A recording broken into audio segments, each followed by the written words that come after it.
감사합니다. 우리 함께 예배할 수 있는 특권에 대해서 감사하십니까? 비가 많이 와도 상관없지요? 아름다운 성전을 주시고 또 마지막 늦은 빛처럼 우리에게 풍성한 은혜로 성령으로 충만케 하신 하나님의 은혜가 있기 때문에 비가 오면 더 감사합니다. 시애틀에 비가 많이 와서 여러분 감사하시기 바랍니다. 비를 볼 때마다 하나님의 영이 우리에게 풍성하게 내리시기를 기대하시기 바랍니다. 우리는 계속해서 영생에 이르는 길 시리즈를 공부하고 있습니다. 벌써 17번째 시간이 되었습니다. 우리 지난주에는 예수 그리스도의 부활이 정말 역사적으로 분명한 사실인가? 우리가 기독교인으로서 그리스도의 부활이 없으면 존재하지 않는다는 사실을 내가 정말 확신하고 있는가? 그렇죠? 예수 그리스도의 부활이 확실하기 때문에 나도 그리스도 안에서 죽어도 다시 살 수 있다고 하는 확신을 가지고 있는가? 라는 사실들을 말씀을 통하여 확인을 했습니다. 그리스도께서 고린도전서 15장 14절에 보면은요, 그리스도께서 만일 다시 살지 못하였으면 우리의 전파하는 것도 헛것이요 또 너희 믿음도 헛것이다라고 표현했습니다. 그렇죠? 오늘 우리가 이렇게 오늘 우리가 이렇게 여기 와서 예배 드리고 있지만, 만일 그리스도께서 부활하셨다고 하는 사실을 내가 확신하고 있지 않는다면 우리의 예배 자체도 헛것이라고 하는 사실입니다. 제가 전에 말씀드릴 때에 알렉산더 대왕이 역사적으로 확실하게 살아있고 어떻게 살았다고 하는 것을 믿는 것보다 예수 그리스도가 역사적으로 생애하셨을 뿐만 아니라 죽음에서 부활하셨다는 사실을 믿는 것이 훨씬 더 쉽다는 이야기를 드렸습니다. 왜요? 알렉산더는 죽은 지 400년이 지나서 그의 생애를 기록하기 시작했지만, 예수님은 무덤에서 부활하시고 나서 하늘에 승천하신 지 그 즉시로부터 사람들이 입으로 증거하기 시작하고 글로 쓰기 시작한 것은 30년 안에 글로 남기기 시작했습니다. 그러므로 훨씬 더 정확하게 예수님의 죽으심과 부활을 역사적인 사실로 기록해 놓을 수 있었고 남겨놓을 수가 있었습니다. 그래서 예수님의 죽으심과 장사 지냄이 정확하게 묘사되어 있고 무덤의 위치가 정확하게 기록되어 있다는 사실은 예수님이 부활하셨다는 사실을 정확하게 증거해 줍니다. 바울이 고린도전서에서 15장에 예수님의 부활을 눈으로 목격했던 사람들이 베드로, 그 다음에 또 야고보, 또 자기 자신뿐만 아니라 500명의 사람들이 예수님의 부활을 눈으로 목격했고, 바울이 그걸 기록한 55년 당시에 아직도 살아있는 사람들이 있다고 기록하고 있습니다. 그 말은 무슨 말이에요? 내가 지금 너에게 편지를 쓰지만 진짜 예수님이 살아난 것을 눈으로 본 사람이 지금도 살아있다는 사실을 증거하고 있는 것입니다. 그러면 예수님의 부활하셨다고 사실은 분명한 사실인 것입니다. 그 당시에 가장 많이 나와있던 그 당시에 가장 많이 나와있던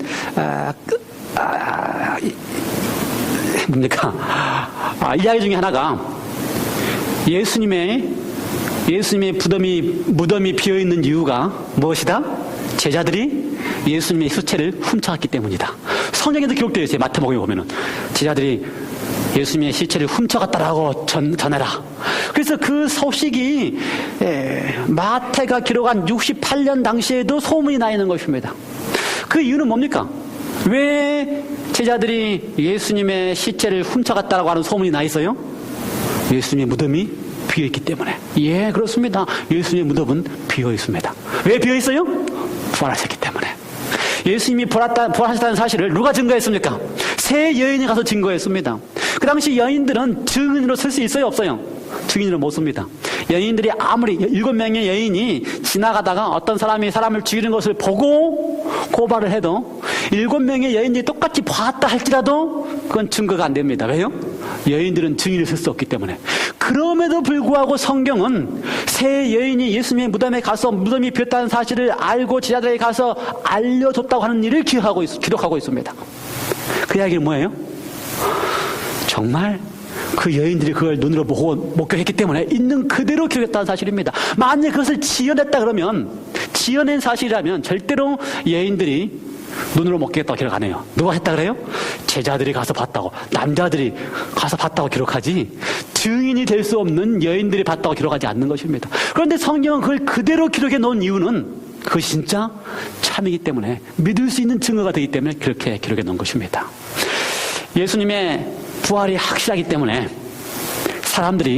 제자들이 전할 수 있었습니다. 바울이 고린도서 15장에 야고보에 대한 이야기를 할 때에 야고보가 어떤 사람이라고 그랬어요? 우리가 재림교회에서는 야고보를 예수님의 배다른 형제라고 이야기를 합니다. 형이라고 이야기를 하는데, 그러한 야고보는 예수님을 아주 핍박했던 사람입니다. 절대로 예수님을 믿지 않고 예수님이 살아있는 동안에 예수님이라 그러면 어떻게 해요? 형으로서 좀 조용히 하라고 했던 사람입니다. 그런 야고보가 어떻게 완전히 바뀌어서 예수님의 제자로서 복음을 증거하는 사람이 될 수 있었을까? 비결은 뭐밖에 없어요? 예수님이 말씀하셨던 것처럼 무덤에서 자신의 눈으로 십자가의 한 인간으로서 죽는 것을 보았는데 3일 후에 그 예수님이 다시 부활하여 육신으로 살아난 것을 그의 눈으로 보고 만졌기 때문에 그 예수님을 하나님의 아들로 믿을 수 있었고 자신의 눈으로 보았기 때문에 증가할 수 있었던 것입니다. 그렇습니다. 그러한 사람들이 있었기 때문에 기독교가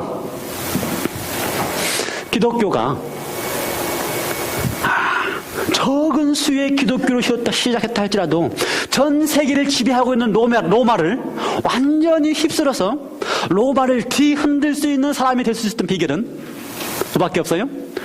눈으로 예수님의 부활을 목격한 그리스도인들이 있었기 때문에 가능한 것입니다. 그러므로 예수 그리스도의 부활은 명확한 역사적인 사실이요.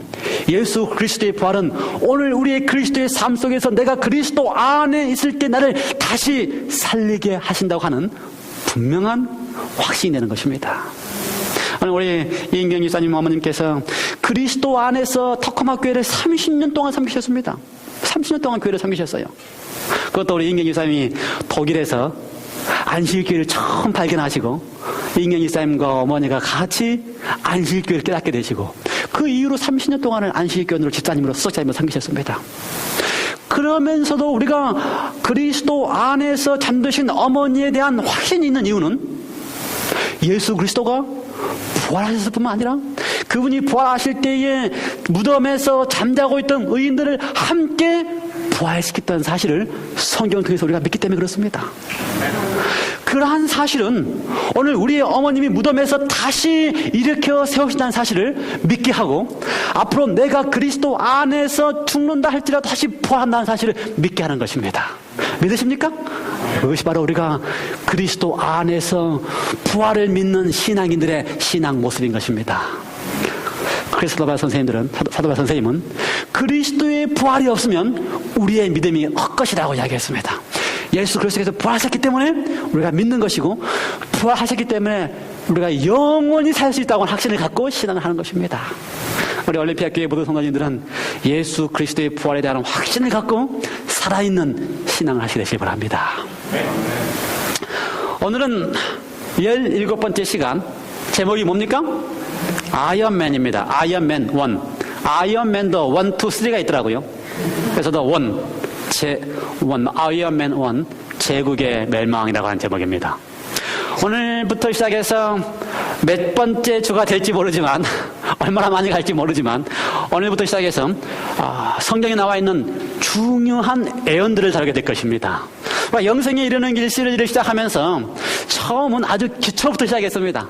하나님의 말씀인 성경이 믿을 만한 것인가를 우리가 다 확인을 했고요. 정말 하나님이 계시는가를 확인을 했고요. 예수 그리스도가 어떤 분인가를 다 확인을 했습니다. 아주 기초부터 시작을 했습니다.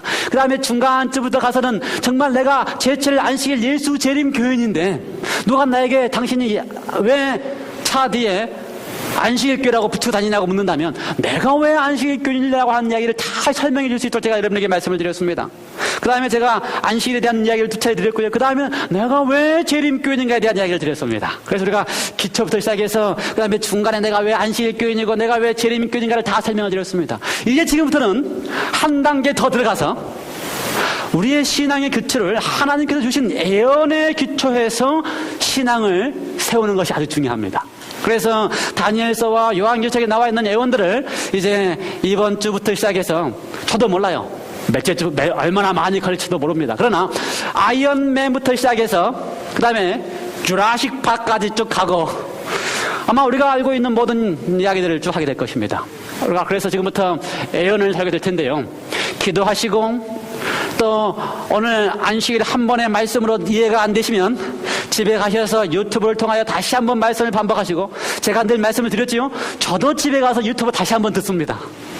제가 설교를 해놓고도 잘 맞게 설교를 했는지 다시 한번 확인하는데, 여러분 안식 한 번에 들고 듣는 걸로 끝나지 마시고 집에 가서 다시 들으시고 다시 정리하시고 다시 확인하셔서, 듣는 말씀이 아니고 여러분이 눈과 또 직접 성경의 말씀을 확인하는 말씀으로 여러분이 세우시기 바랍니다.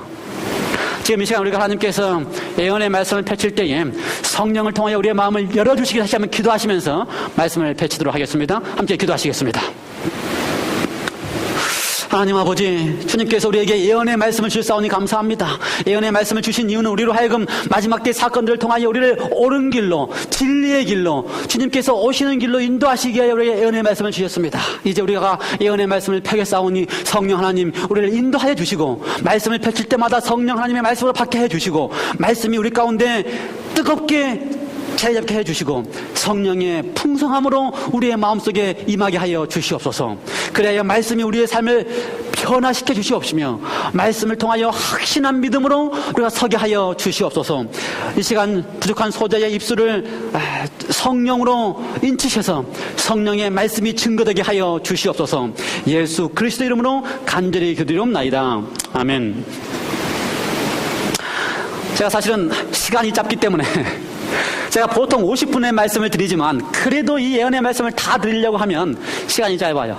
여러분, 제가 말이 빨라지면 빨라질수록 시간이 짧아서 그렇다는 것을 이해하시고, 어느 분이 이렇게 말씀하시더라고요. 당신의 설교가 다른 분의 설교보다 4배가 빠르대요. 4배가. 그런데 4배가 빨라도 짧아지지, 이렇게 느려지지 않는 이유가, 여러분이 만일 제 설교를 2배 정도 들은다면 그래도 다른 설교 하시는 것보다 2배 많이 듣는 겁니다. 그러니까 그만큼 많이 인포메이션이 들어가는 거니까 제가 말을 빨리 한다 할지라도 정신 바짝 차리고 그 다음에 잘 따라오셔서 최소 2배는 확인하시기 바랍니다. 익숙하지 않아서 떨어질 뻔했어요. 단상이 익숙하지 않아서. 제가 저기 앞에 나가 설교도 잘 되는데, 예, 아이언맨, 제국의 열매망. 여러분, 우리가 예언에 대해서 공부를 할 텐데요. 예언이라는 것이 뭡니까? 예언. 사전에 의하면 예언이라는 것은 뭐예요? 앞으로 일어날 일을 미리 알거나 짐작하여 말하는 것이다. 그렇습니까? 여러분, 예언하실 수 있어요? 우리 자기관님은 예언을 잘 하시는 것 같아요. 꿈을 잘 꾸신대요. 꿈만 딱 꾸면 무슨 일이 일어날지 알 수 있대요. 저 꿈은 그럴 수 있어요. 우리가 우리의 삶 속에서도 특별히 우리 어머님들의 경험을 보면은 우리의 자녀들이나 또 우리의 가정에서 일어날 일들을 미래를 조금씩 이렇게 알 수는 있어요. 그런데 바로 일어날 조금을 아는 것을 알고 있어서 예언이라고 하지 않습니다. 예를 들어서 제가 내일 아침에 박 기사님이 아침밥을 먹을 것이다, 이렇게 예언하면 그게 예언입니까? 이런 건 예언이 아니에요. 왜요? 당연한 것을 이야기했기 때문에. 그래서 예언이라는 것을 앞으로 일어날 미래를 미리 이야기한다 할지라도 아무도 알지 못하는 것을 예언해야지만 예언이라고 할 수 있는 것입니다. 그래서 세상에는 많은 예언가들이 있다고 이야기합니다. 그 중에 하나가 누굽니까? 여러분이 자주 사용하는 예언가 중에, 세상 사람들이 이야기하는 예언가 중에 한 사람이 누굽니까? 예, 그런 얘기를 하십니다. 누구예요? 노스트라다무스라고 하는 얘기예요. 노스트라다무스. 이 사람이 참 예언가라고 이야기합니다. 근데 재밌는 사실은 이 사람이 사행시로 많은 시를 써가지고 그것이 마치 예언인 것처럼 이야기했지만, 재밌는 사실은요, 이 사람들의 예언은 어떻게 한다고요? 그 사건이 일어난 다음에 그 시에 맞춰서 끼워 맞추는 것입니다. 그래서 미리 예언한 것을 통해서 무슨 일이 일어난다 하지 않고 911 사건이 일어나면 그 다음에 막 뒤져가지고 노스트라다무스가 이렇게 이야기했기 때문에 뭐라 그래요? 이것이 맞았다, 이게 끼워 맞추는 것입니다. 재밌는 사실은 제가 몇 년 전에, 한 1년 전에 싸이가 유명할 때에 어떤 분이 인터넷에 이렇게 기록을 했어요. 노스트라다무스의 이 사행시 시 가운데 이런 글이 나와 있습니다. 한국말로 번역하면요, 춤추는 말의 숫자의 원이 9가 되는 때에 고요한 아침으로부터 뭐가 온다? 종말이 온다.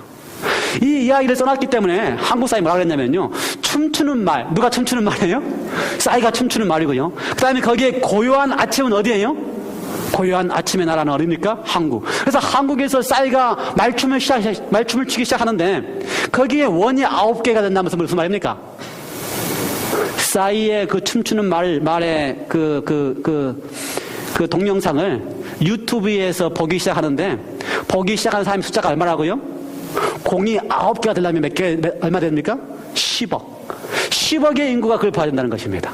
그런데 이 예언을 들춰낼 때가 8억 9천만 명이 볼 때입니다. 그리고 거기가 한 10월 달쯤 됐어요. 그래서 사람들이 12월 달쯤 되면 어떻다? 10억의 인구가 볼 것이다. 그래서 2012년 10월, 12월 종말론과 연결지어서 싸이가 종말을 예언했다. 이렇게 이야기를 했습니다. 근데 2012년 12월 달에 아무 일도 안 일어났어요. 그래서 노스트라다무스의 예언은 아무 의미가 없습니다. 왜요? 절대로 맞지 않고 그 사건이 일어난 다음에 돌아가서 어떻게 하기 때문에 노스트라다무스의 예언을 다 해석하면서 이것은 이것에 맞다라고 딱 끼워 맞히기 때문에 노스트라다무스의 예언은 아무 의미가 없습니다. 그런데 성경에서의 예언은 그렇지가 않습니다. 성경에서의 예언은 미리 일어날 사건을 미리 이야기하면서 그 사건이 일어날 때가 되면 어떡하라?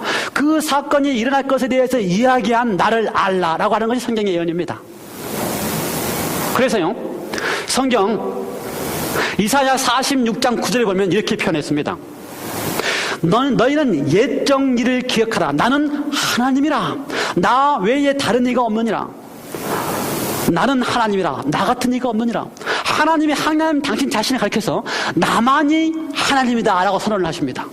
나 같은 이가 없다. 나만이 하나님이다. 나만이 하나님이 될 수 있는 이유를 그 다음 절에 설명을 했습니다. 이사야 46장 10절 나만이 하나님이 될 수 있는 이유, 그것은 바로 내가 종말을 처음부터 고하며 아직 이루지 아니한 일을 예적부터 보이고 이르기를 나의 모락이 설 것이니 내가 나의 모든 기뻐하는 것을 이루라 하였노라. 나만이 하나님이 될 수 있는 이유는 처음부터 앞으로 될 일을 미리 너희에게 알릴 텐데 그것이 이루어지는 것을 보면 어떡하라? 내가 하나님 것을 알라라고 선언하고 계시는 것입니다. 세상에 많은 신들이 있습니다. 아니요, 세상에 많은 만들어진 신들이 있습니다. 그 많은 만들어진 신들은 아무리 애를 써도 앞에 일어날 일을, 장래의 일을 알지 못합니다. 그런데 오로지 한 분, 만들어지지 아니한 하나님, 스스로 계신 하나님, 그분만이 앞으로 될 일을 미리 알고 계시고 그것을 너에게 미리 알려주는데 그 일이 이루어지는 것을 보거든 내가 바로 하나님이라는 사실을 알도록 우리에게 말씀하고 계시는 것입니다. 동일한 말씀을 예수님께서는 요한복음 14장 29절에 하셨습니다. 이제 일이 이루기 전에 너희에게 말한 것은 일이 이룰 때에 너희를 어떻게 하겠다? 믿게 하기 위해서다. 그렇습니다. 예수님께서는 미리 말씀하셨습니다. 예수님께서 뭐라고 미리 말씀하셨어요? 내가 사흘 후에 부활하겠다. 이 성전을 헐라. 내가 사흘 후에 다시 세우겠다. 이 말씀하셨습니다. 그 말씀은 무슨 말씀이에요?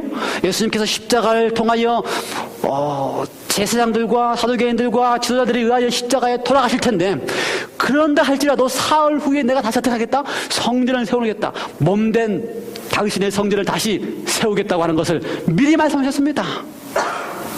그렇게 미리 말씀하신 이유는 뭐예요?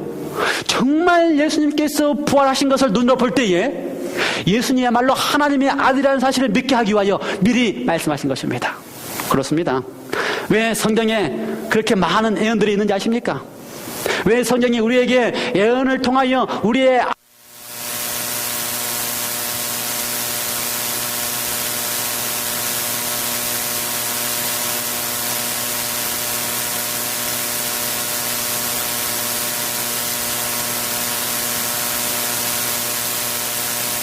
바로 그러한 일이 될 때에 미리 말씀하신 하나님이 나 같은 하나님이 없다고 하는 사실을 알게 하시기 위하여 그렇게 하셨다는 사실입니다. 여러분 감사하시기 바랍니다. 우리 하나님은 나 같은 하나님이 없는 유일하신 스스로 계시는 하나님이십니다. 감사하시기 바랍니다. 그 하나님께서 육신이 돼서 우리까지 오셔서 우리를 위하여 십자가 돌아가실 뿐만 아니라 다시 살아나셔서 그 살아나신 것을 보거든 믿도록 우리에게 알려주시고 있는 것에 대하여 감사하시기 바랍니다. 그래서 성경은 우리에게 미리 예언을 보여주시고 그 예언을 통하여 믿게 하시려고 하고 계시는 것입니다. 다니엘서, 특별히 성경 가운데 두 가지 예언은요, 다니엘서와 요한계시록의 예언은요, 특별한 예언입니다. 성경에 많은 예언들이 있습니다. 다니엘서와 요한계시록이 말고도 이사야도 예언을 했고 또 많은 선지자들이 예언을 했습니다. 선지자들의 특징은 예언을 할 수 있는 분들이 선지자입니다. 그런데 그러한 예언들과 다르게 다니엘서와 요한계시록의 예언은 특별한 예언입니다. 그것은 바로 장래일, 특별히 펼쳐 보이는 앞으로의 일을 이스라엘 민족에게 국한된 예언이 아니요, 온 인류의 역사에 다 적용될 수 있는 예언을 다니엘서와 요한계시록에는 하고 있습니다. 특별히 다니엘서의 예언은 어느 동안에 예언을 하고 있냐면요, 다니엘이 포로로 잡힌 주전 605년부터 시작해서, 주전은 뭐예요? 예수님이誕生하시기 전 BC 605년부터 시작해서 세상 역사가 끝나는 오늘날에 이르기까지 무려 2600년에 걸쳐서의 세상 역사를 다니엘서에서는 예언해 놓고 있습니다. 얼마나 놀라운 예언입니까? 그렇지요? BC 600년 전에 한 사람 다니엘을 통하여 세상 역사의 흐름 속에서 2600년 동안 일어날 온 세상 역사를 다 보여주고 있다는 사실입니다. 얼마나 그 역사가 정확하고 분명하면 세상의 많은 사람들은 절대로 그럴 수가 없다라고 부인하는 것입니다. 그래서 다니엘이 BC 주전 600년경에 기록된 것이 아니고 언제 기록된 것이다? 예수님보다 약간 앞에 기록된 것이다. 그래서 한 BC 한 200년, 300년. 그래서 로마가 통치하고 있는 시대에 기록된 것이다. 그렇게 믿는 사람들이 있어요. 또 어느 때는 한참 후에도 기록됐다고 믿는 사람들이 있어요. 어떻게, 무엇 때문에? 너무나 정확하게 예언 그대로 이루어지기 때문에 어떻게 그렇게 예언할 수 있느냐? 그건 불가능하다라고 하면서 다니엘서의 예언 그대로 믿는 것을 거절하려고 하는 것입니다. 그만큼 다니엘서의 예언은 정확하고 또 미래를 분명하게 우리에게 보여주는 예언인 것입니다. 다니엘서 1장에 보면은 다니엘이 등장하기 시작합니다. 다니엘의 등장의 시작은 참으로 슬픈 역사의 등장입니다.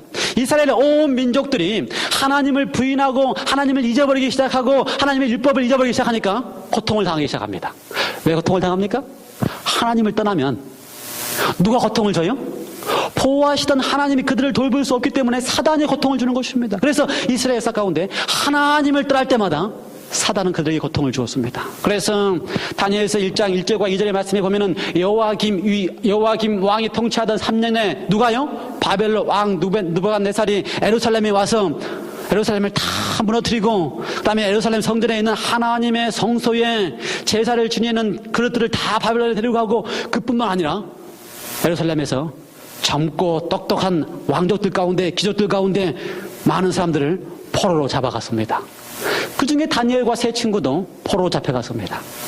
그래서 다니엘이 포로로 잡혀갈 때에 바벨론의 왕 느부갓네살은 포로로 잡아온, 바벨론이 그 당시에 세계를 다 정복하고 있는데 각각의 나라마다 포로로 잡아오면 그 중에서 똑똑하고 젊은 친구들을 다 데려다가 어떻게 시켜요? 바벨론 나라의 가르침으로 교육을 시켜서 세뇌 교육을 시키는 것입니다. 자신의 민족과 자신 나라를 다 잊어버리고 바벨론 나라화시키기 위하여 세뇌 교육을 시키는 것입니다. 그래서 다니엘과 세 친구들 역시 3년 반 동안의 교육을 받았습니다. 그 사건이 슬픈 다니엘의 역사입니다. 그리고 나서 다니엘서 2장에 가면은요, 아주 재미있는 사건이 등장합니다. 무슨 사건이 등장합니까? 드디어 느부갓네살, 동일한 왕입니다. 이스라엘의 침공에서 이스라엘 나라를 다 멸망시키고 그곳에 있는 하나님의 성전에 있던 그릇들을 가지고 와서 자기의 창고에 집어넣었던 그 동일한 느부갓네살 왕이 꿈을 꾸었다라고 기록합니다. 성경을 함께 다 펴시겠습니다. 다니엘서 2장을 펴시겠습니다. 다니엘은 어디에 있습니까? 신약입니까? 구약입니까? 구약. 예, 잘 말씀하셨습니다. 그 다음에 다니엘은 어디에 있습니까? 예, 뒤쪽에 있습니다. 에스겔 다음에 다니엘. 찾으셨습니까? 예, 다니엘 2장, 구약성경 1232쪽, 다니엘서 2장입니다. 이렇게 기록합니다. 다니엘서 2장 1절. 느부갓네살이 위에 있은 지 2년에 꿈을 꾸고 그로 인하여 마음에 번민하여 잠을 이루지 못한지라. 꿈을 꾸고 잠 못 이뤄본 경험 많이 하시지요? 많이 하셨을 것입니다. 특별히 우리 어머님들은 꿈꾸고 나서 잠 못 이룬 경험이 많이 하실 겁니다. 근데 이 느부갓네살 왕도 꿈을 꾸고 잠을 이루지 못했다고 성경은 기록하고 있습니다. 그런데 왜 꿈을 꿨을까? 성경은 이렇게 기록합니다. 그 다음 절 보면은요, 29절에 보면은요, 느부갓네살 왕이 꿈을 꾼 이유를 성경을 설명해 놓고 있습니다. 2장 29절에 뭐라고 표현했어요? 왕이 잠자려고 침상에 나아가서 장래 일을 생각할 때에, 왕이 잠자려고 하면서 무슨 일을 생각하고 있었다고요? 장래 일을 생각하고 있었다. 장래 일은 과거입니까? 현재입니까? 미래입니까? 미래. 그렇죠. 앞으로 될 일이 어떻게 될 것인가 고민하면서 생각하고 있었다고 하는 것입니다. 참 재밌습니다. 저는 이 사건을 보면서, 이 사건을 보면서, 야, 우리 하나님이야말로 참 대단하신 분이다. 우리는 어떻게 생각해요? 하나님은 누구만을 사랑한다고 생각해요? 이스라엘 백성들만을 사랑하는 줄 알았어요. 그렇죠. 하나님은 이스라엘 백성들을 특별히 구별했기 때문에 이스라엘 백성만을 사랑하는 하나님인 줄 알았어요. 지금의 하나님은 어떤 하나님이에요? 하나님을 믿는 사람들만 사랑하는 하나님인 줄 알았어요. 그런데 재밌는 사실은 다니엘서 2장의 사건을 보면은요, 하나님이 좀 누구에게 장래일을 보여주고 있어요? 느부갓네살 왕에게 보여주고 있는 것입니다. 느부갓네살 왕이 장래일에 대하여 고민하고 있는데 그 장래일이 어떻게 될 것인가를 바로 느부갓네살 왕에게 보여주고 있는 것입니다. 우리 하나님은 참 대단하신 분입니다. 우리 하나님은 사랑하시되 누구까지 사랑해요? 사실은 우리 입장에서 보면 느부갓네살은 누굽니까? 하나님의 원수지요. 하나님의 백성들을 쳐들어와서 하나님의 제사 드리는 하나님의 성소에 있는 기구들을 데리고 가지고 가는 그러한 느부갓네살 왕임에도 불구하고 하나님은 그 느부갓네살 왕까지 사랑한다는 사실입니다. 얼마나 감사한지 모릅니다. 그렇지요? 하나님은 그러신 분이십니다. 하나님은 우리를 사랑하시되 끝까지 사랑하시는 분입니다. 하나님 우리를 사랑하시는데 우리가 잘나거나 하나님 앞에 잘 보이기 때문에 사랑하시는 게 아니고 하나님은 사랑하실 수밖에 없는 분이시기 때문에 사랑하십니다. 하나님은 느부갓네살 왕까지도 사랑하셔서 장래를 그에게 보여주시는 분이라는 사실을 제가 보면서 이야, 이런 하나님이라면 나의 삶을 통틀어 드릴 만한 분이라는 사실을 제가 발견하게 되었습니다. 그렇습니다. 느부갓네살 왕이 장래를 고민하면서 꿈을 꿨습니다. 그런데 꿈을 꾼 다음에 문제는 그 꿈이 무엇인지 모르겠다는 사실입니다. 분명히 중요한 꿈을 꾸고 일어났는데 그 꿈이 생각이 나지 않는 것입니다. 큰일 났습니다. 자기가 장래를 고민하면서 잤기 때문에 틀림없이 중요한 꿈인 것 같은데 그 꿈이 생각이 나지 않는 것입니다. 그래서 다음날 아침에 왕이 2절에 이렇게 표현했습니다. 왕이 그 꿈을 자기에게 고하게 하려고 명하여 박수와 술객과 전장이와 갈대와 술사를 부르매 그들이 들어와 왕 앞에 선지라. 예, 이건 늘 하던 일입니다. 그렇죠? 왕이 앞이 좀 뒤숭숭하고 잠자리가 뒤숭숭하면 누구를 불러요? 점장이도 부르고 술사도 부르고 점성술사도 불러서 내가 좀 뒤숭숭한데 한번 맞춰봐라. 그럼 어떻게 해요? 이렇게 던져가지고 이야기해주면 그러냐? 이런 늘 해오던 겁니다. 그래서 그날도 뒤숭숭해서 불러가지고 어떻게 해요? 내가 이 뒤숭숭한 이유를 좀 알아보라고 이야기를 한 것입니다. 예, 늘 하던 대로 이 점쟁이들과 박수들과 술객들이 와가지고 왕 앞에 어떻게 해요? 왕이요, 우리에게 꿈 이야기만 해주시면 어떻게 하겠다? 해석을 다 해드리겠습니다. 그런데 문제는 뭡니까? 꿈이 생각이 안 나는 것입니다. 그래서 왕이 다 불러 모아다가 이번에는 좀 다르다. 너희가 늘 하던 것과 다르게 내가 꿈도 생각이 안 나는데 틀림없이 중요한 꿈이니까 이번엔 어떻게 해라? 꿈과 해석을 알게 하라. 점장이들도 답답하지요. 꿈을 알아야 해석을 할 텐데, 아니 꿈을 알아야 해석을 만들 텐데 답답하지요. 그래서 왕에게 설득을 아무리 하려고 해도 안 되는 것입니다. 드디어 왕이 화가 났습니다. 예, 정말 답답합니다. 왕이 물으신 일은 희한한 일입니다. 그걸 알 수 있는 건 누구밖에 없어요? 점쟁이 표현에 의하면은 뭐라고 표현했습니까? 육체와 함께 가지 아니하는 신 외에는 왕 앞에 그것을 보일 자가 없나이다. 자기들이 섬기는 신은 어떤 신이에요? 자기들이 만들어 놓아서 자기들이 만들어 놓은 신을 섬기고 있는 신과 다르게 사람이 만들어 놓지 않고 사람의 육신과 함께 가지 않은 스스로 존재하는 신 외에는 그걸 알 수 있는 사람이 아무도 없습니다. 알 수 있는 신이 없습니다. 맞는 이야기입니다. 그렇지요? 그래서 왕이 화가 단단히 나서 명령을 내렸습니다. 모든 사람들을, 특별히 모든 박사들을 다 죽이도록 명령을 했습니다. 다니엘과 그의 동무들도 죽게 되었습니다. 왜 죽어요? 다니엘도 3년 반 동안 왕의 궁전에서 공부를 했기 때문에 박사 중에 속해 있습니다. 박사예요. 그러니 죽게 되었지요. 여러분 한번 상상해 보시기 바랍니다. 그날 밤에 누가 찾아왔어요? 왕의 시위대 장관 아리옥이 찾아와서 문을 두드립니다. 문을 두드리더니 급하게 다니엘을 찾습니다. 그러면서 다짜고짜 어떻게 해요? 잡아서 끌고 가려고 하는 것입니다. 다니엘이 묻습니다. 왜 당신 저를 이렇게 끌고 갑니까? 왕이 지금 화가 나서 모든 박사들 다 죽이게 했다. 그랬더니 다니엘이 사정을 합니다. 저에게 시간만 주시면, 다니엘이 그래서 그 아리오의 이야기에서 저에게 좀 왕에게 데려가 달라고 이야기를 합니다. 그래서 왕에게 데려가서 다니엘이 뭐라고 부탁을 해요? 왕이시여, 저에게 시간만 조금 주시면 제가 왕에게 그 해석을 보여드리겠습니다 라고 이야기를 합니다.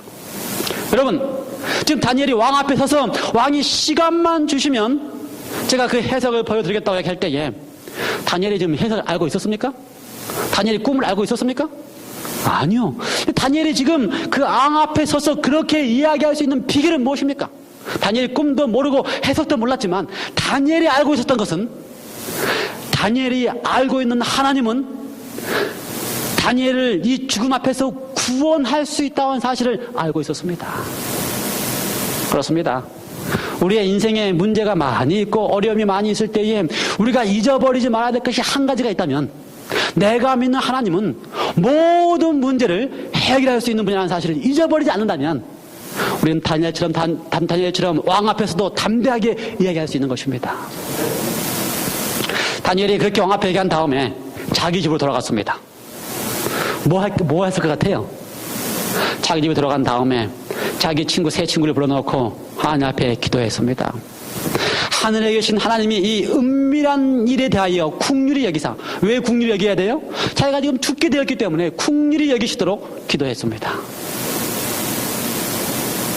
자기뿐만 아니라 죽게 된 바빌론의 모든 박사들도 좀 긍휼히 여겨달라고 하나님 앞에 기도하기 시작했습니다.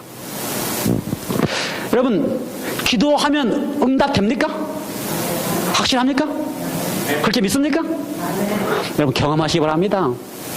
사실은 우리가 가장 잘 경험하는 것 중에 무슨 경험을 하는가?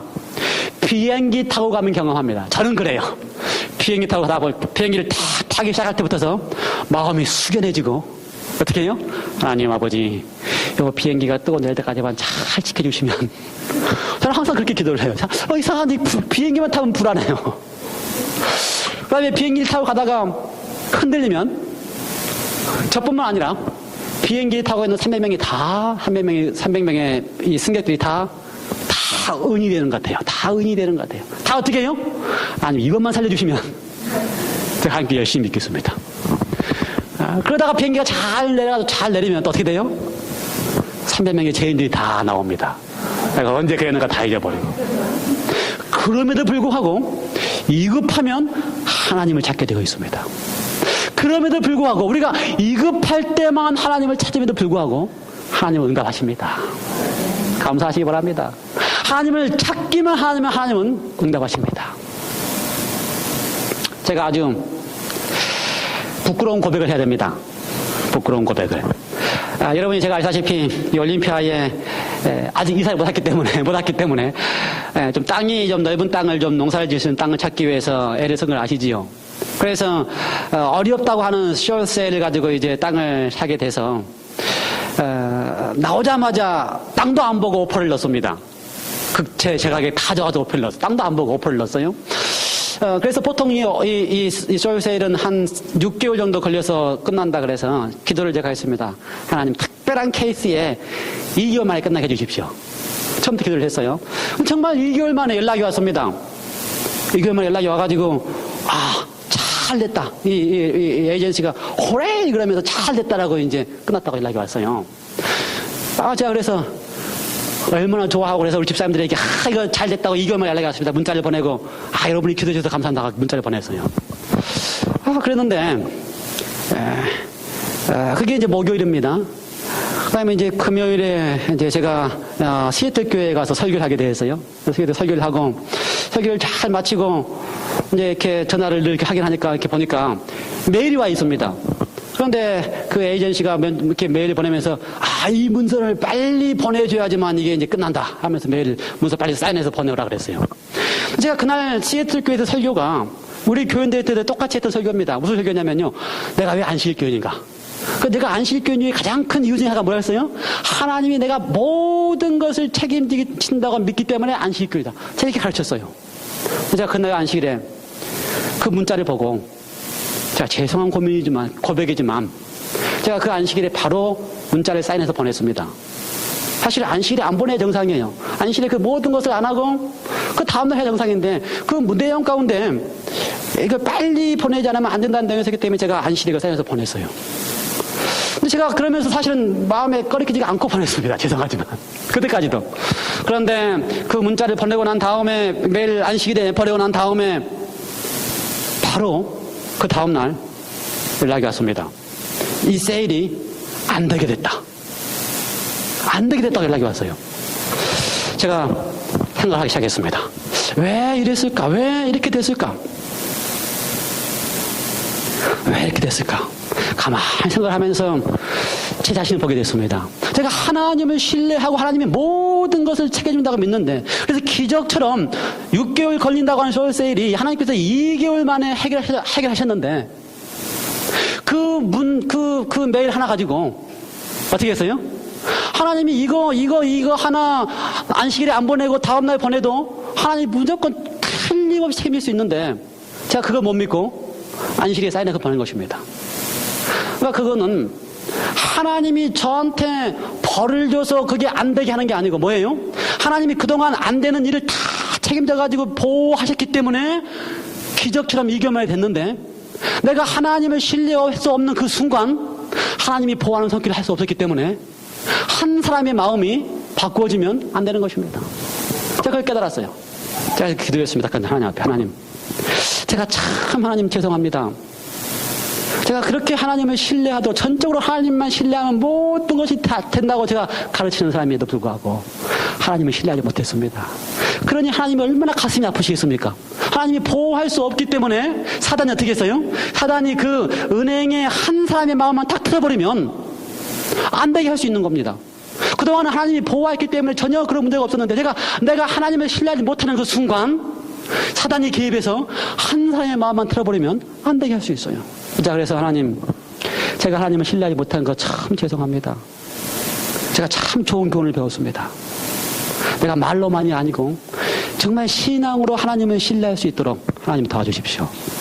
지금이라도 하나님께 다시 제가 하나님 앞에 매달리면 하나님이 그 한 사람 마음 또 바꿀 수 있지 않습니까? 제가 기도했어요. 참 감사한 건요, 하나님은 참 좋은 분이십니다. 저한테 교훈도 얻게 하시고, 저한테 하나님을 신뢰하는 것이 무엇인지를 다시 한번 확인하게 해주시고, 그 다음에 그 한 사람의 마음도 하나님이 다시 제가 하나님 앞에 돌아가서 하나님만 신뢰할 수 있으면 또 하나님이 다시 어떻게 할 수 있어요? 그 사람 마음을 또 바꿀 수 있어요. 사단이 또 개입하지 못하게 또 할 수 있어요. 이게 하나님이 하시는 일입니다. 하나님께 기도했더니요, 또 2주일 만에 문제를, 그 은행에서의 결정하는 한 사람의 마음을 하나님께 다시 다 바꾸셨어요. 참 놀라운 경험을 제가 하면서, 이야, 그렇구나. 하나님이 내가 이렇게 하나님을 신뢰하지 못할 때도 하나님이 이렇게 답답해 하시고 가슴이 아픈 그 순간에도 다시 내가 하나님 앞에 돌아가고 회개하기만 하면 다시 나를 책임져 주시는구나. 여러분, 그렇습니다. 우리의 기도는 하나님을 찾고 하나님 앞에 매달리기만 하면 하나님은 반드시 우리의 기도를 응답하시게 되어 있습니다. 그래서 마태복음 18장 19절에 보면은, 진실로 다시 너희에게 이르노니 너희 중에 두 사람이 땅에서 합심하여 무엇이든지 구하면 하늘에 계신 내 아버지께서 저희를 위하여 이루시리라. 여러분, 기도하십시다. 그렇죠? 문제가 어렵고 힘들 때에 자신을 돌아보고 다시 내가 하나님을 신뢰하고 있는지 확인하시고 하나님께 전적으로 신뢰하는 기도를 하는 연습을 하시기 바랍니다. 우리 모두가 했으면 좋겠습니다. 저를 비롯해서 우리 모두가 하나님을 신뢰하는 기도를 했으면 좋겠습니다. 다니엘이 지금 이 순간에 하나님만을 신뢰해야 되는 것입니다. 다른 비결이 없어요. 죽음 앞에서 하나님을 신뢰해야지만 가능한 것입니다. 여러분, 우리가 예배를 마치고 식사한 다음에 기도를 합니다. 다 모여서 기도를 합니다. 우리가 기도를 할 때에 정말 하나님을 신뢰하는 기도회. 그래서 우리의 모든 문제를 하나님 앞에 내어놓을 수 있는 그런 기도회를 했으면 좋겠습니다.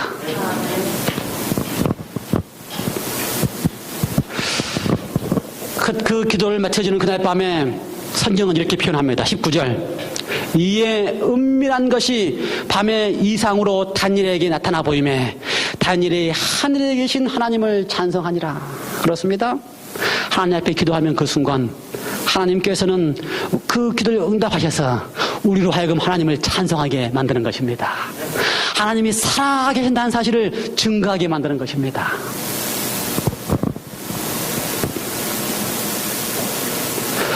다니엘이 본 신상은 이렇습니다. 다니엘이 꿈에 본 꿈은 이렇습니다. 화면이 잘 안 돌아가네요. 소리는 들립니까? 예, 어쨌든 꿈 이야기를 보면요. 다니엘이 왕 앞에 서서 왕 앞에 지금 설명해주고 있는 꿈의 모습이 그것인 것입니다. 왕이요? 왕이 한 큰 신상을 보셨나이다. 그 신상이 왕의 앞에 섰는데 크고 광채가 특심하며 그 모양이 심히 두려우니 그 우상의 머리는 정금이요 가슴과 팔은 은이요 배와 넉넉다리는 넛이요 그 종아리는 철이요 그 발은 얼마는 철이요 얼마는 진흙이었나이다. 또 왕이 보신즉 사람의 손으로 하지 아니한 띠인 돌이 신상의 철과 진흙의 발을 쳐서 부서뜨리며 때에 철과 진흙과 놋과 은과 금이 다 부서져 여름 타작마당에 겨같이 되어 바람에 불려간 것이 없고 우상을 친 돌은 태산을 이루어 온 세계에 가득하였나이다. 여러분, 이 꿈 이야기를 왕 앞에 할 때에 다니엘이 어떻게 한 것 같아요? 다니엘이 왕 앞에 서서 꿈 이야기를 딱 하면서요, 왕 앞에 어떻게 표현했어요? 왕이요, 내가 지금 꿈 이야기를 다 할 텐데 이 꿈이 맞아요? 그렇게 물었습니까? 아니요. 다니엘은 왕 앞에서 바로 이것이 꿈입니다. This was the dream 이렇게 표현했습니다. 바로 이것이 당신이 본 꿈입니다. 그렇게 확신할 수 있었던 비결은 뭐예요? 그는 하나님을 믿고 있기 때문에 그렇습니다. 하나님이 자기를 살려서 자신의 기도를 응답하시고 꿈을 보여주신다고 한 것이 분명했기 때문에 왕 앞에 서서 왕이요, 이게 당신의 꿈입니까? 이렇게 하지 않고 뭐라 그랬다고요? This was the dream 이라고 표현했습니다. 바로 이것이 당신이 꾼 꿈이다. 그렇습니다. 우리가 하나님만을 신뢰하고 있으면, 그래서 하나님을 신뢰하면서 하나님 앞에 겸손히 굴복하고 기도하고 하나님을 의지하고 있으면 우리는 그 세상에 누구 앞에 서서도 담대하게 하나님을 증거할 수 있을 것입니다. 하나님이 우리를 쓰실 때에, 하나님 우리를 쓰실 수 있는 유일한 비결은 우리가 겸손히 하나님 앞에 엎드려서 하나님의 능력을 의지하는 사람, 그들을 하나님은 쓰실 수 있는 것입니다. 절반밖에 못했는데 시간이 다 가버렸네요.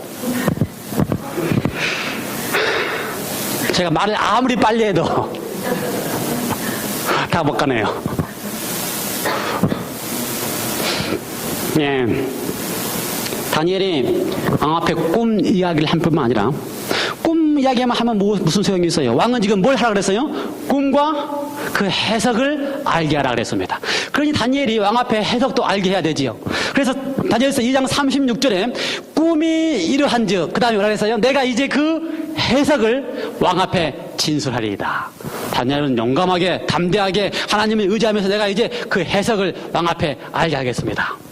39절 해석을 이야기합니다. 왕이요, 왕이 큰 신상을 봤는데 그 신상의 금머리가 바로 누구다? 왕입니다 라고 해석을 했습니다. 예언의 해석은, 우리가 앞으로 계속 예언을 공부하겠지만, 예언의 해석은 어떻게 해석해야 됩니까? 어떻게 해석해야 돼요? 제가 알고 있는 지식으로 여러분에게 해석해야 됩니까?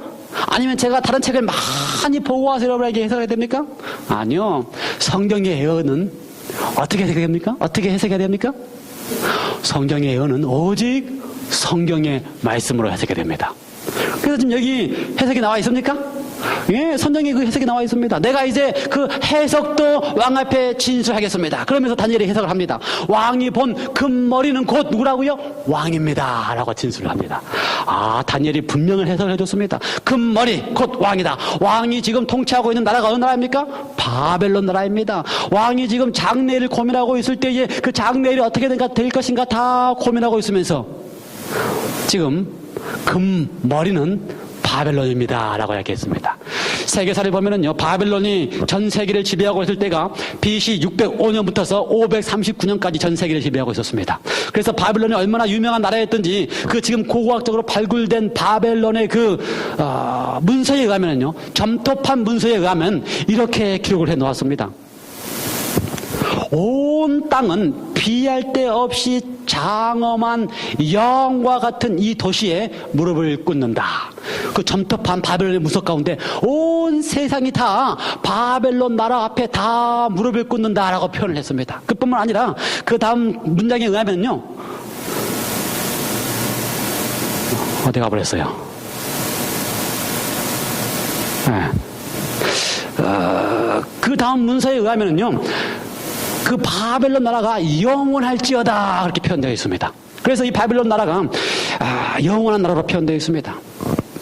역사가 1세기에 기록한 역사가 헤로도투스에 의하면은 바벨론 나라가 멸망하고 난 다음에도 얼마나 금이 많았는지 바벨론은 마치 온 이 나라가 온 성이 다 금으로 입혀진 것 같았다 그렇게 표현했습니다.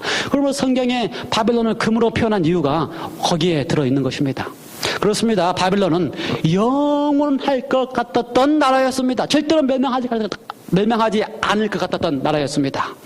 그러한 바벨론도 다니엘의 해석에 의하면 39절 왕의 후에 왕만 못한 나라가 일어날 것입니다. 그렇게 예언을 했습니다. 누가요? 바벨론, 다니엘이요. 지금 다니엘이 바벨론 나라에 살고 있습니다. 지금 느부갓네살 앞에서 예언합니다. 그런데 어떻게 예언했어요? 왕 후에 왕보다 못한 나라가 일어날 것입니다. 맞습니까? 예, 그렇습니다. 세계사를 보면은요, 바벨론이 멸망한 것이 바로 메데와 바사, 메데 페르시아의 연합군에 의해서 바벨론이 멸망했습니다.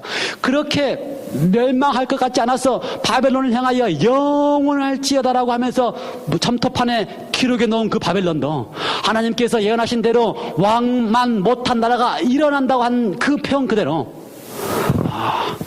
BC 539년 10월 13일 성경의 표현에 의하면 벨사살 왕이 온 신하들을 모아놓고 잔치를 베푸는 그날, 그렇죠, 그 바벨론 성이 멸망을 당하게 되었습니다. 바벨론 성이 얼마나 큰 성이냐면요, 기록에 의하면은 성의 둘레가 16km가 되고요. 그 다음에 성의 두께가 6 내지 7m, 성벽의 두께가 6 내지 7m가 되고요. 그래서 마차 2대가 그 성벽 위로 왔다 갔다 할 만한 거대한 성이고요. 그 또 성 둘레는 유브라데스 강이 흐르고 성 가운데로 유브라데스 강이 흘렀기 때문에 절대로 멸망될 수 없는 성이다라고 스스로 알고 있었고 그렇게 인정하고 있었습니다. 그러한 바벨론이 벨사살 왕 때에 메데 페르시아의 군인들이 포위를 하고 있어도 아무 걱정이 없었습니다. 왜요? 멸망하지 않을 것이기 때문에. 그리고 또 식량이 20년 분량의 식량이 그 성 안에 있었기 때문에 두려워할 필요가 없었습니다. 그래서 벨사살 왕이 잔치를 베풀고 있었던 것입니다. 그런데 역사가들의 기록에 가면은 바로 그날 밤에 메데 페르시아의 위대한 왕 고레스 왕이 유브라데스 강의 그 높은 위의 줄기를 어떻게 했어요? 거기를 댐으로 막아가지고 물이 흐르지 않게 한 다음에 그 물이 흘러가던 그 길을 향하여 군인들이 다 들어가서 어떻게 했어요? 바벨론 성을 다 멸망시켰습니다.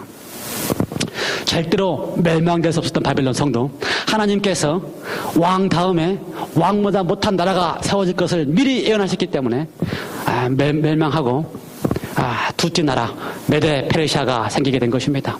재밌는 사실은 역사가들은 그걸 보면서 이렇게 표현했습니다. 왜 메데 페르시아를 은으로 상징했을까? 메데 페르시아에는 아주 은이 풍부했고요. 그 은을 통하여 뭘 했어요? 세금을 매겼습니다. 그래서 이 메데 페르시아가 세상을 다 정복하고 있는 동안에 정복된 나라에서는 은을 가지고 세금을 내야 됐기 때문에 메데 페르시아에는 은이 아주 많았습니다. 그 은을 은나라, 가슴으로 상징한 것입니다. 여기 고고하게 발견된 문서에 의하면은요, 이 고레스 대왕의 원통연 점토 기념판이라고 하는데요, 이렇게 기록되어 있습니다. 나 고레스는 세상의 왕이요 위대한 왕이고 바벨론을 정복한 왕이다. 내가 바벨론에 개성 입성할 때에 나는 기쁨과 즐거움으로 나의 당당한 거처를 왕국으로 잡았다. 바벨론을 누가 무너뜨렸다고요? 고레스가 무너뜨렸다고 역사가는 기록하고 있는 것입니다. 성경은 고레스로 하여금 바벨론을 무너뜨릴 수 있는 왕으로 성경은 미리 예언을 해놓고 있습니다. 시간을 결락하기 위해서 셋째 나라를 다니엘은 또 설명을 했습니다. 셋째는 무슨 나라입니까? 금나라, 그 다음에 은나라, 은보다 더 못한 노새 나라가 일어날 것에 대해서 이야기했습니다. 그렇습니다. 메데 페르시아도 영원하지 않았습니다. 메데 페르시아도 멸망을 했는데요. 세 번째 일어나는 나라, 세계사에 보면은 세 번째 일어나는 나라는 그리스를 우리가 메데 페르시아를 멸망시킨 나라로 우리가 할 수가 있습니다. BC 331년부터 168년까지 그리스인데요. 그리스의 위대한 왕은 누굽니까? 알렉산더 대왕이 등장합니다.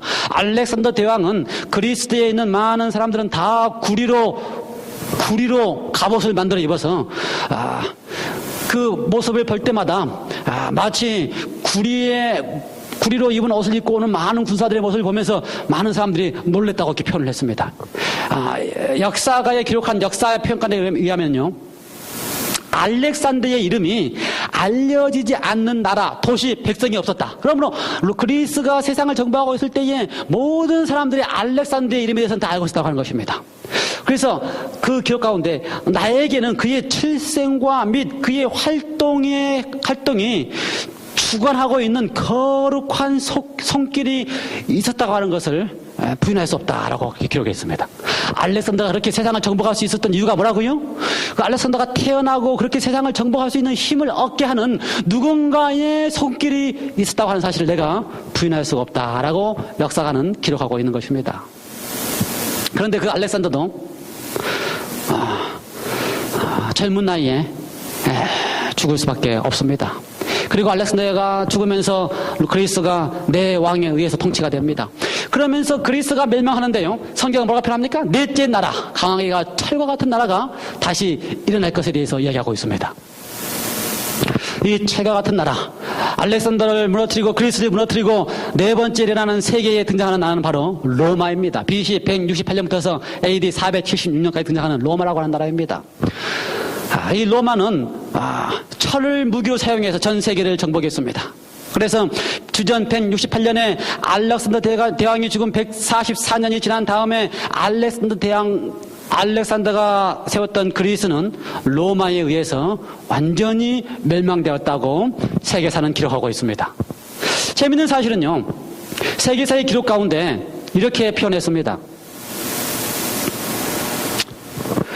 에드워드 기본슨이 쓴 세계사 가운데 나라와 왕들을 나타내는 금, 은, 놋으로 상징된 이 우상들의 모습이 철의 제국 로마에 의하여 연속적으로 깨어졌다.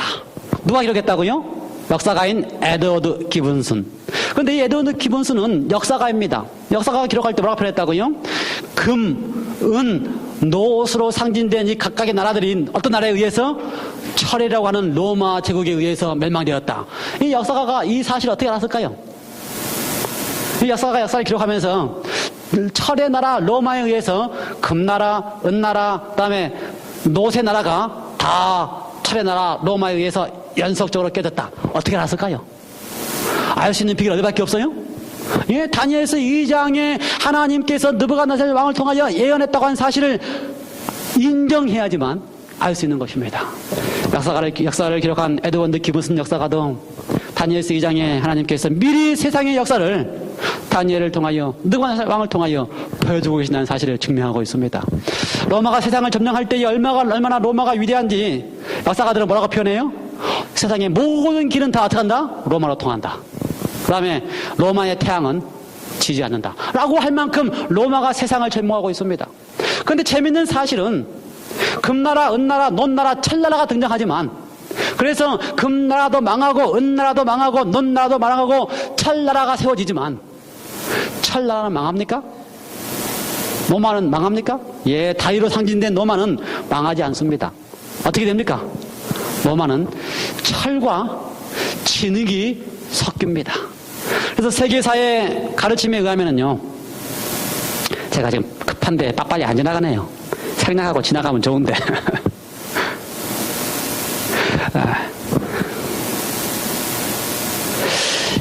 성경의 표현에 의하면요, 발과 발가락이 진흙과 철로 섞이는 것을 봅니다. 철은 지금 뭡니까? 로마고요. 진흙은 뭐예요? 로마로부터서 분열되고 나누어지는 많은 나라들을 상징하고 있는 것입니다. 그래서 다니엘은 표현할 때에 그 철 나라는 무너지거나 멸망되지 않고 뭐라고 표현했어요? 그 나라는 어떻게 한다? 나뉠 것입니다 라고 표현했습니다. 나뉠 것입니다. 재밌는 사실은요, 우리가 예언을 연구하면서 많은 기독교인들이 예언을 연구하는데요, 다니엘서의 예언을 연구하면서 이 로마 나라가 멸망하고 다른 나라가 생긴다, 또는 이 네 번째 나라가 철나라가 로마가 아니고 그리스다, 이렇게 많이 해석을 합니다. 그래서 마치 이 철나라가 그리스도 또 멸망했다, 이렇게 많이 해석을 합니다. 근데 이렇게 해석하는 것들은 어떤 해석이에요? 성경으로 해석하지 않는 겁니다. 성경으로 해석하면 어떻게 표현되어 있어요? 로마는 멸망하지 않고 어떻게 한다? 나뉠 겁니다 라고 다니엘은 해석하고 있는 것입니다. 그렇습니다. 로마는 나뉘었습니다. 우리가 고등학교 시절에 공부했던 세계사를 보면은요, 로마가 분열된 이유를 설명을 했습니다. 로마는 멸망이 아니고 로마는 분열이었습니다. 세계를 다 정복하고 있던 로마가 동쪽에서부터 오는 게르만 민족의 침략에 의하여 각각의 야만 민족들에 의해서 한쪽 띄어져 감으로써 로마가 분열되어 가고 있는 것을 기록하고 있는 것입니다. 그래서 로마는 분열되고 그 분열된 로마가 통제했던 나라들의 각각의 야만 민족들이 지금의 유럽을 세웠습니다. 그래서 앵글로색슨 민족은 영국을 세우고 프랑크 민족은 프랑스를 세우고, 그래서 지금의 10나라에 해당되는 로마가 통치하고 있던 유럽의 각 나라들을 어떻게 했어요? 각각의 야만 민족들이 지금의 유럽의 나라를 각각에 통치하면서 분열이 되고 있는 것입니다. 이러한 때에 성경은 더 자세히 우리에게 설명해주고 있습니다. 이 분열된 나라들이 다시는 어떻게 한다? 하나로 통일되지 못할 것에 대하여 성경은 가르치고 있습니다. 이게 이제 안 가버리네요. 성경은 어떻게 표현하고 있어요? 철과 진흙으로 분열되지만 다시는 섞이지 못할 것이다. 여러분 해보셨어요? 진흙 파다가 철 넣어가지고 아무리 흔들어도 섞입니까? 안 섞입니까? 안 섞입니다. 절대로 섞일 수 없습니다. 성경은 더 자세히 표현하는데요, 이 철과 진흙으로 나누어진 나라들이 서로 다른 인종끼리 피가 서로 섞인다 할지라도 통일되지는 않을 것입니다. 여러분 유럽의 역사를 보면은요, 얼마나 많은 나라와 나라끼리 피가 섞여 있는지 모릅니다. 이건 하나의 이 유럽의 한 왕족의 혈통을 그려놓은 그 가문인데요. 그러니까 뭐라 그럽니까? 가족 혈통을 그려놓은 건데요. 그래서 이 여왕의 이 두 사람에서 난 사이의 자녀들을 한 공주는 뭐 덴마크에 주고 왕자는 러시아에 주고 이렇게 해가지고 다 혈통을 맺었습니다. 무엇 때문에요? 같은 혈통이라면 서로 침략하지 않을 것이라고 서로 혈통을 맺어놨습니다. 그럼에도 불구하고 아무리 그렇게 혈통을 맺어놔도 전쟁이 계속 있어가지고, 심지어 같은 왕실과 같은 지방끼리, 나라가 다르지만 같은 혈통을 가진 지방끼리 전쟁을 일으켰다라고 유럽의 역사가들은 기록하고 있는 것입니다. 성경은 분명하게 서로 섞일 거지만 통일되지 못할 것에 대해서 이야기하고 있습니다. 여러분 유럽의 역사 가운데에서 유럽을 통일시키려고 하는 많은 시도가 있었습니다. 유명한 사람들이 많이 등장합니다. 그 중에 가장 유명한 사람 중에 한 사람이 누굽니까? 나폴레옹 황제입니다. 나폴레옹 황제가 유럽을 통일시키려고 할 때에 그 스스로도 생각하면 내가 5년 안에 온 세계가 다 내 안에서 평안을 누리게 할 수 있을 것이다, 그렇게 믿었습니다. 그런데 나폴레옹도 그 다음에 전쟁 가운데서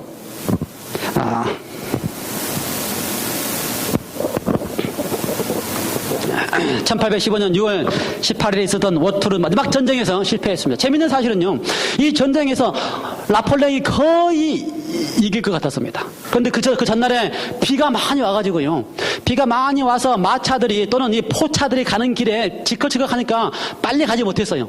빨리 가지 못해서 사실은 6시에 이 강을 건너서 마지막 멸망시키면 되는데 잠깐 늦췄습니다. 11시까지.